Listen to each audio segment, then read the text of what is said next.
Hello everybody, this is Icelian bringing you another 1 vs 1, a little bit of a difference from today, or a little bit of a difference for today's game. We have spawning in a practice play going to be Ketroc vs HBlitchiz. I'm probably just going to call him H, make things easier. Ketroc is going to be spawning here on the bottom left side of Tal'darim Altar, while his opponent, the manly pink H, is going to be spawning very top right. And this is a TvT. I think this is probably one of the more interesting mirror matchups. I think it certainly has the potential to be some of the more interesting mirror matchups. Simply as far as builds go.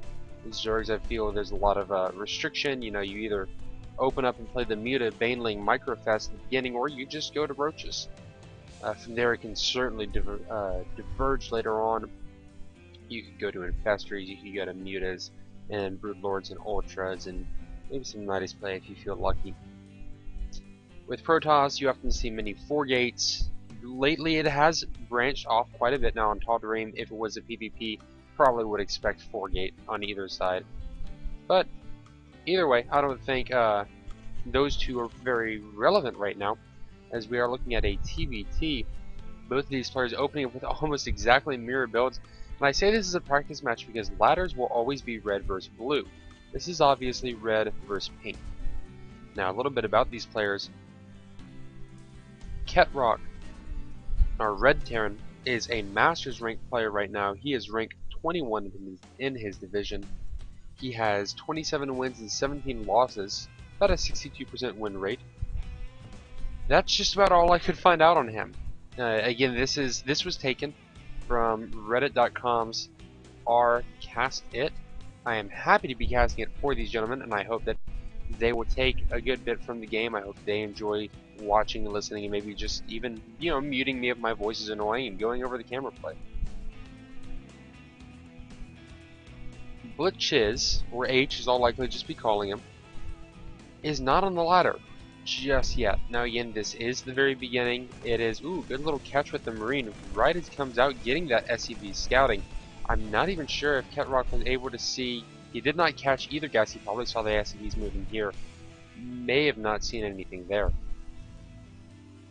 But H is not on the ladder just yet. He is with the University of Cincinnati's team.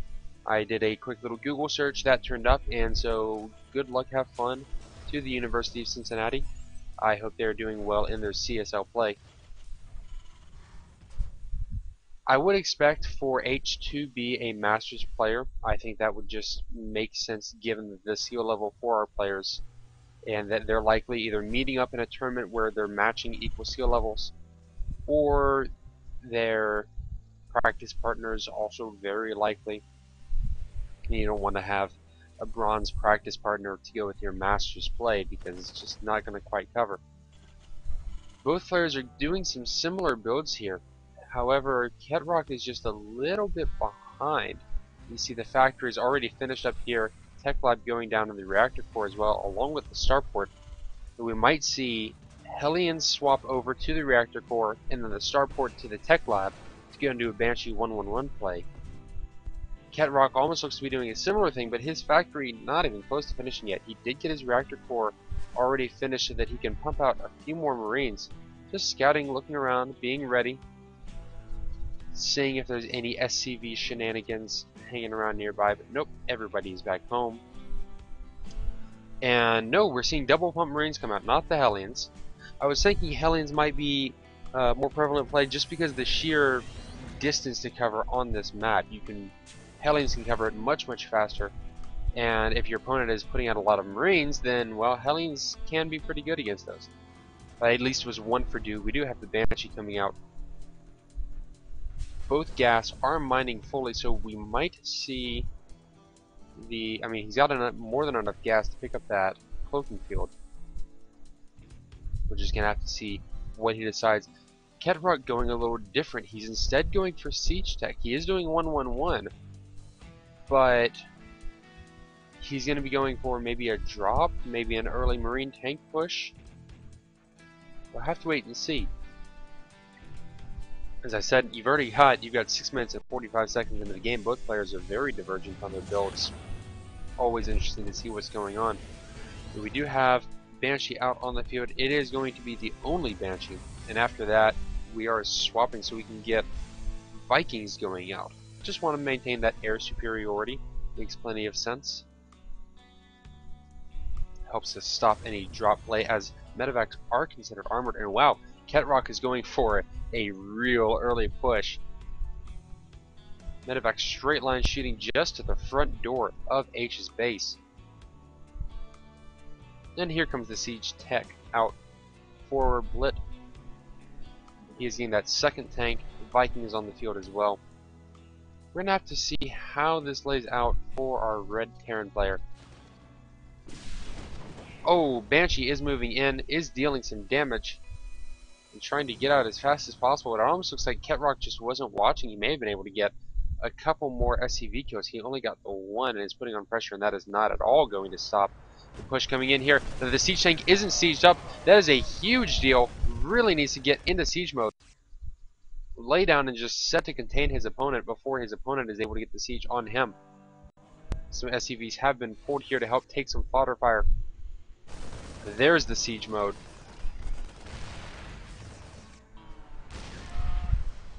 Laying down the very powerful 35 or 50 shots. Second tank is on the way. Ooh, and the two Vikings out here trying to push back. Also granting that very, very crucial sight to the tanks. Tanks can actually shoot farther than they can see. Oh, and the Banshee coming in. Coming for reinforcements at the end. Great guiding play by the Banshee. Keeping just out of the range of those Marines. Factory does fall, and there are no other factories, so there's no more tanks coming out. However, the 2-3 here, they seem to be holding pretty well. Loading up. Ooh, good play over here just to drop the tank a little bit farther inside, siege it up, and get that extra large range. Unfortunately, the vision may not be had for this tank right here. As I said, tanks can actually shoot. They have a range of 13, but only a vision of 11. You need to have other vehicles or comsats or anything to snipe for them. Medevac does go down, and this push is going to be defended as now there is nothing to fight against this Banshee. However, factory was being rebuilt, but we've also lost the barracks. 2 more do go down. The reinforcements here all deciding to piddle back, book it home, and head back. I'm surprised that a comsat wasn't used to give extra vision. This tank right here, if it was eliminated, could have really eased up the pressure and maybe even allowed the starport to be destroyed as well for a complete tech reset. The Banshee did just barely live. She was down to, oh, something super low, like 5 health. Still, even harvesters for both players. Production continuing. Even an expansion coming out. Where's that expansion? No, it's an expansion for a red player. Did not even see. I saw an expansion starting for HBlitchiz earlier, but I didn't see if it was cancelled or if it was destroyed. Probably just cancelled. There's the expansion going down now. Stim is also being researched. Absolutely crucial for this infantry. The big question is, where do you go from here? Some Terrans believe that mech play is very, very crucial, the only way to go. Some believe that Marine Tank is the way to go, and it looks like Marine Tank is certainly going to be the way here with the Viking spotting for the tanks, that extra range. Ketroc does have the Viking superiority, which means he can maintain the air superiority. These Marines need to back up. They really need to back up. Far, far, far, because these tanks staggered just going to demolish anything that comes nearby.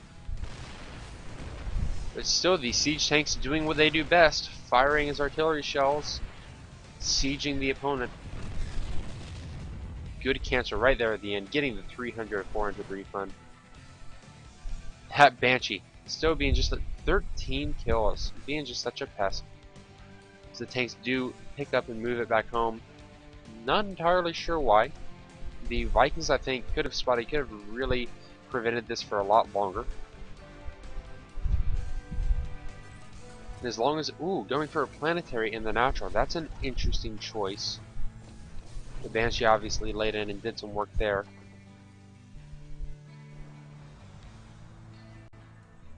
Missile turrets down as well to help defend. Even a full 3 in the main base really wants that full coverage. Maybe another here just to supplement, and a second starport going down. So a bit of air play. We might even see some Ravens come out. I would love to see some Ravens.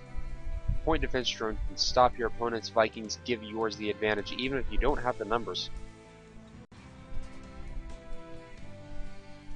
And both players content to just sit back, turtle up a little, get nice and cozy.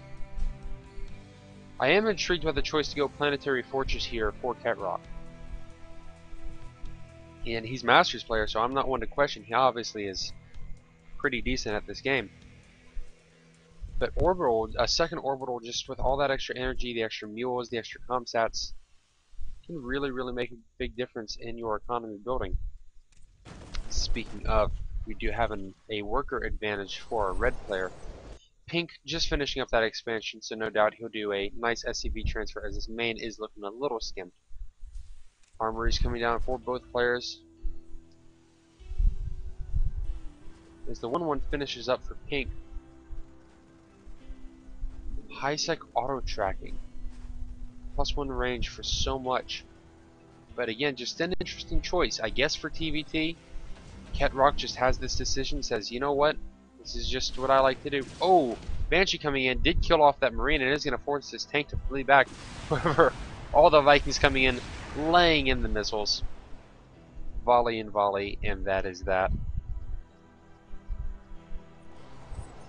That Banshee, very much worth her weight, definitely paid for herself.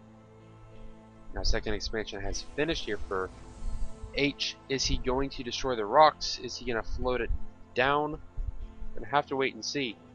He is indeed going for the rocks. Those rocks have a death sentence on their head. They need to get out of the way. In Ketroc, it's interesting because he's going so very defensive. He's picking up armor first for his ships. He's got his third going, but he's really just turtling up. He's got high-sec auto-tracking. He picked up a planetary. And here is a sneaky fourth base being taken. In fact, the third is going to float down here. And this will likely become a planetary. That makes a bit more sense because it's a little bit harder to defend if you have a ground army. You'd have to swing them all the way around. This will likely be the third orbital. The second here helps contribute so much more. So the worker advantage is in favor of our red player. As he moves to start saturating that third. Sure enough, we do have another planetary going, so Ketroc just really likes his planetaries. That's all there is to it. Group of SCVs moving out here, curving around so that they can go start saturating that soon-to-be fourth base.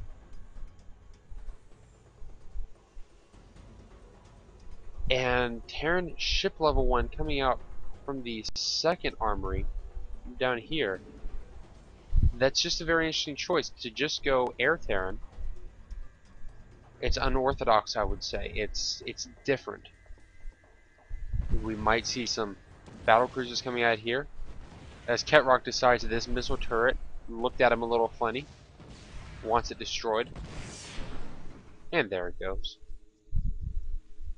May have been in the way for some mining or some such. I'm not sure why that one made it, but the other ones didn't. I really don't know. At any rate, sensor tower going down, great for the detection well before the ramp. Oh, and battle cruisers. Sure enough, we do have battle cruisers coming out. I did not even see. There's the fusion core. We might get some dancing later on. 1, 2, 3 more starports going down. So man, Ketroc just wants to, maybe this is a practice game and he wants to try his air. He says, I'm gonna go BC. BC Viking, man, let's do it. Get some Ravens in there for some point defense drones. Can be susceptible to large amounts of stim marines. I'm really, really surprised that combat shields hasn't been picked up. H has 63 Marines, and he has yet to pick up combat shields. That seems like a little bit of an oversight. He has, however, remembered his upgrades, 2-2, finishing there. As all the barracks queue up Marines. Continuing to pump out tanks as well.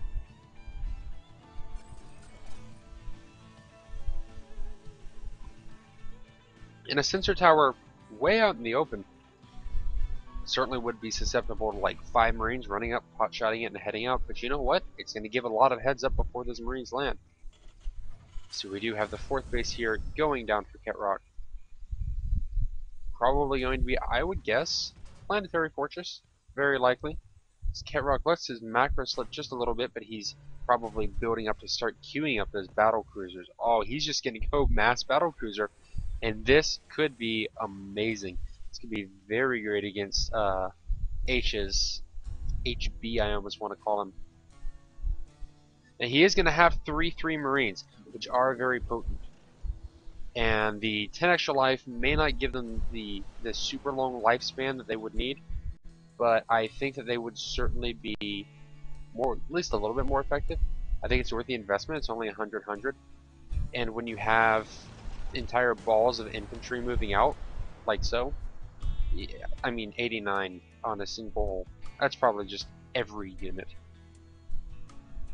Now ship plating level 2 on the way as well. Heavy investment into this Sky Terran. And we have 4 battle cruisers all popping out at once. Well, not at once, but there is one. The capital ship, the big one itself, ready to start launching with those laser batteries. I did not know that they did 2 more damage to ground than they do to air. That is interesting. This is going to be a fairly scary sight. However, Blitz is getting ready to really take a supreme economic advantage. It's finally pulled ahead in harvesters. Almost, kind of. Keeping even. And with 5 base, 2, 4, 6 base in fact, going up, he will have absolutely no shortage of minerals or gas to spend to restock his units. He's approaching that critical 200.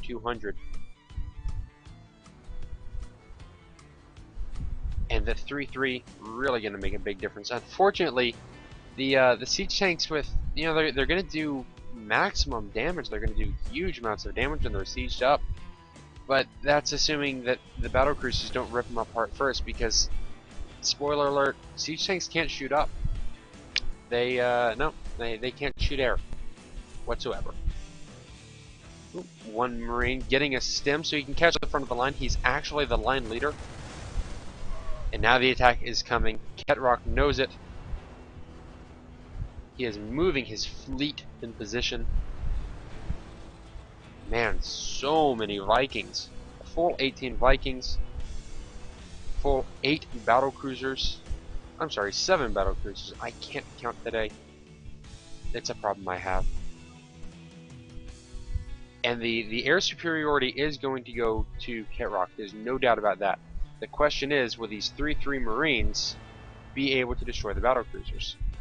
I don't think it's going to be the case. Oh, good stem forward. This, just watch the command center just melt because of the power of 3-3 Marines. Battle cruisers a little too slow, and the BCs are revealed. We're likely to see more than a few Vikings start getting queued up. Oh, big stem running in. This is going to be huge damage. Just watch, see if the battle cruisers do melt. Then the Vikings are going to land, and they are going to be able to contribute to the damage. Siege tanks firing down. And the battle cruisers, however, still readily melt 2 Marines. They're just 3-3 Marines are so powerful. The Vikings landing are able to sway the difference, however. They are able to.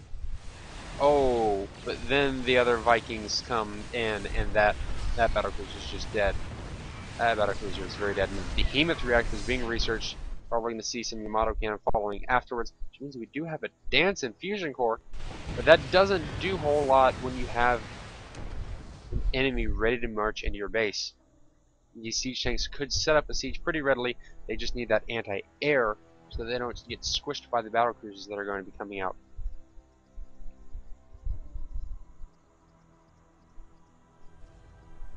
Terran building armor being researched by both players. I suppose just for when you want that bonus to armor, does put 5 versus the, or does put 5 on the planetary. Gives 3 to the command centers. And that can be good for really fast shots. Kind of. I mean, it limits the Marines to 6 apiece. The only thing is when you have a whole ton of 3-3 Marines marching into your base, it's still going to melt pretty quickly. Same with the battle cruisers, the many rapid fire shots of doing 10 damage a shot, you know, reduced to 5 or reduced to 7 depending on if it's planetary or not. Either way, not going to be amazingly effective. Now the planetary is going to be able to be repaired. Unfortunately, the refinery cannot attack, can't fight back. Who knows?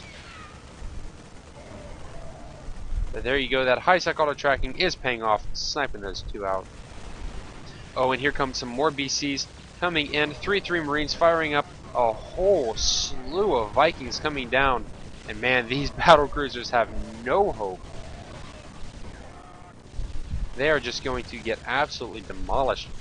Watches their health just plummet because the Viking do the bonus versus armored 14 per shot with 2 shots coming in, so they're doing 28 at a huge range of 9. And with the massive volleys, now the BCs are putting up a pretty good fight. However, more command centers being thrown down, a great way for a mineral dump, as they are sent to go land at places that, spoiler alert, they're already taken.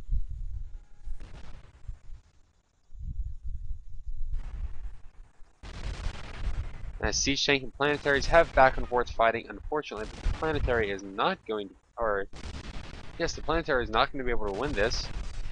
A little bit of a money drain coming in. And just a continuing stream right now from H. I don't think that Ketroc is going to be able to pull this off unless he does something absolutely fantastic. Sky Terran is an interesting choice, but I think it's just too readily countered by pretty much mass Viking. I think it needs ground support, and if you can't get that ground support, especially when you start to have Thors volleying up, then you have siege tanks knocking at your door. Sure, you're producing BCs in mass, and you're getting them the 3rd level of armor plating. And it's going to have a reduction of 6 from all the shots coming in. But the Vikings can be massed so quickly, so easily. Already back up to 200, 200. Poor siege tank, he can shoot it, he just can't see it.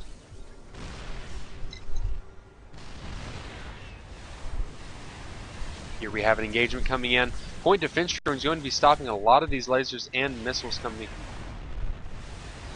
Oh, those Ravens really paying for themselves.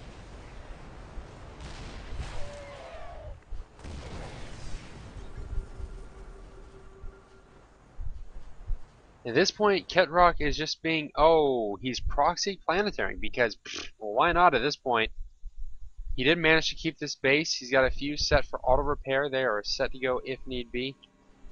But with the siege group just sitting outside of his 3rd, I don't see how this can be moving in, changing anytime soon. He really needs to shift over to something on the ground to just support that clutch airplay. Either that or he has to move in with about 15 battle cruisers, and I don't think he's in a position just quite to do that. He's actually stopped queuing up. I don't know why he's slowing production down so much. APM is just a touch low, and this is actual real APM. This is for anybody who's curious. It's an interesting way to queue up the command center. But for anybody curious, this is after patch 1.4.3. So we do have the true APM, quote unquote, coming back in. And here comes the movement forward. The Thors are getting ready to tank a ton of damage, sending up their volleys that aren't going to do a whole ton. Oh, big Yamato shots coming in, knocking out a couple of the Thors, but only 3 of the battle cruisers remaining right now.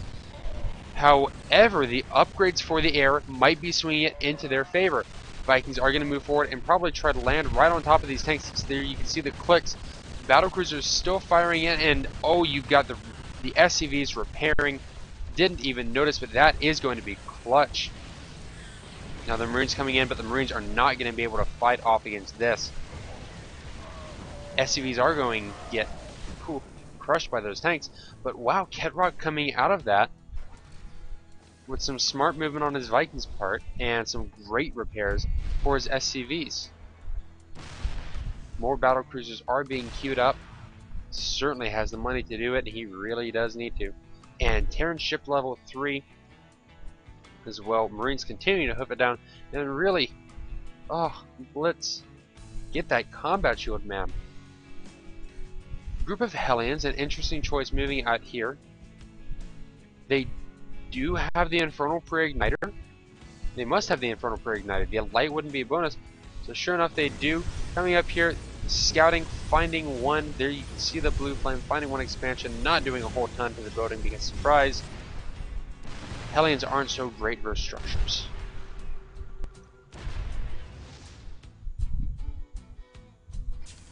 Expansions being moved around, being found out here and there. Not sure why. They're just auto repairing. SCV AI being silly.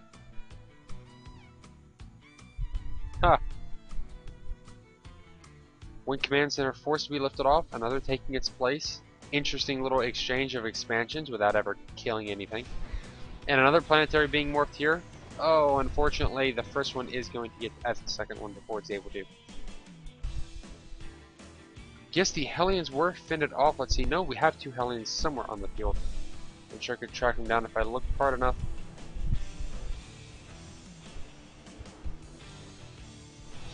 The army of H is moving out to shut down this planetary, which it will no doubt do with relative ease. Banshees to spot, even to help attack. I like the little supplement of Banshees Den as a general idea, but unfortunately against just mass Sky Terran, which it's pretty obvious that Ketroc is going for, Marine Viking, that's all I could try to say. Force your opponent to try to decide between one or the other. Just make sure you pick up combat shields so they can stay alive that a little longer. Marines getting fried and roasted by those laser batteries. And here comes the huge stem of ball Marines. The Vikings sending in their volleys as Vikings on either side shooting back and forth.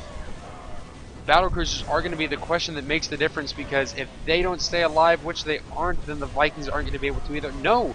They're barely going to live past these Marines.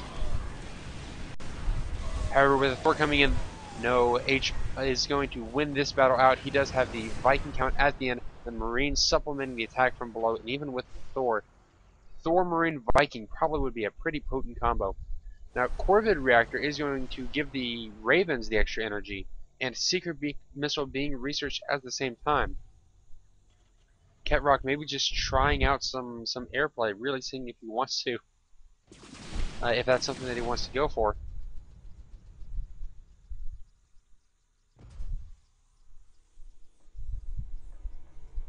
Expansions being taken on every part still, as everybody, little SCV desperately trying so hard, saying, I can do it, I can do it, I can kill this planetary fortress, no I can't.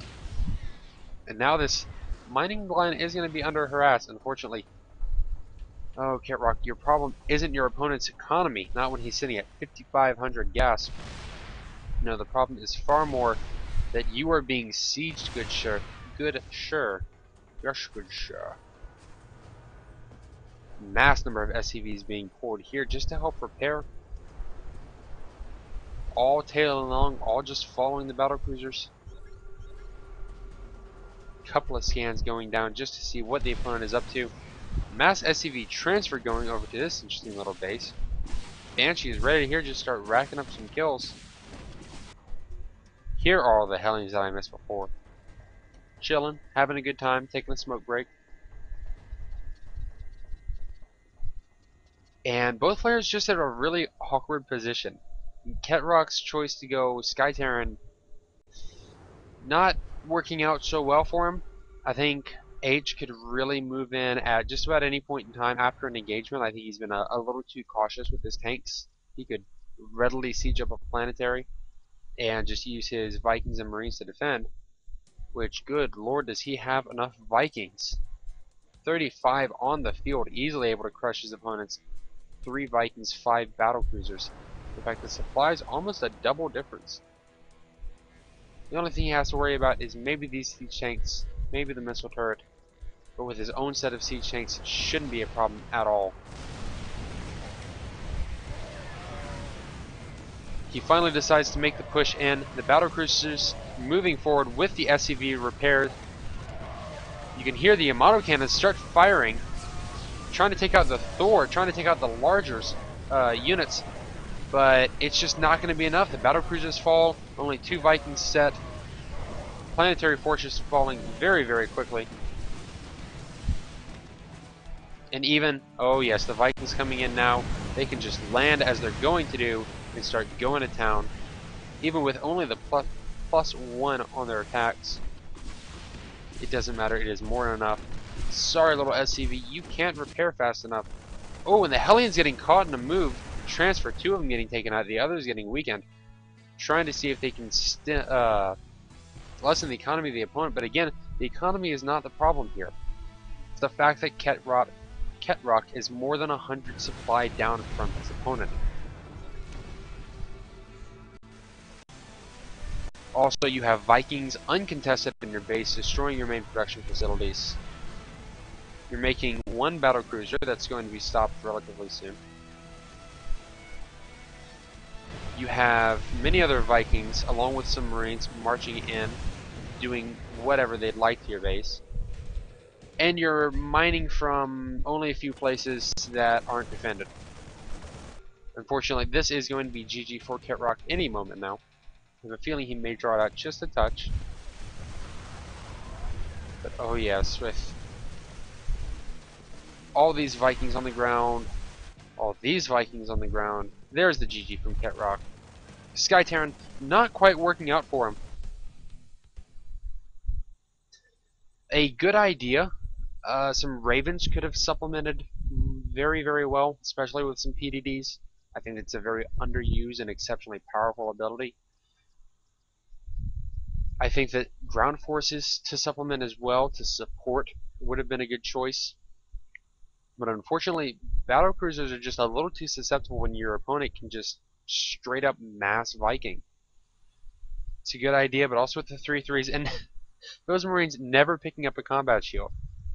Oh, H. Still winning it, though. Still winning it. And even some, I love to watch the expansions get taken here and there and tested over back and forth. At any rate, I hope you enjoyed this game as much as I did. Very entertaining, always a lot of fun to watch. And I will see you guys in the next game.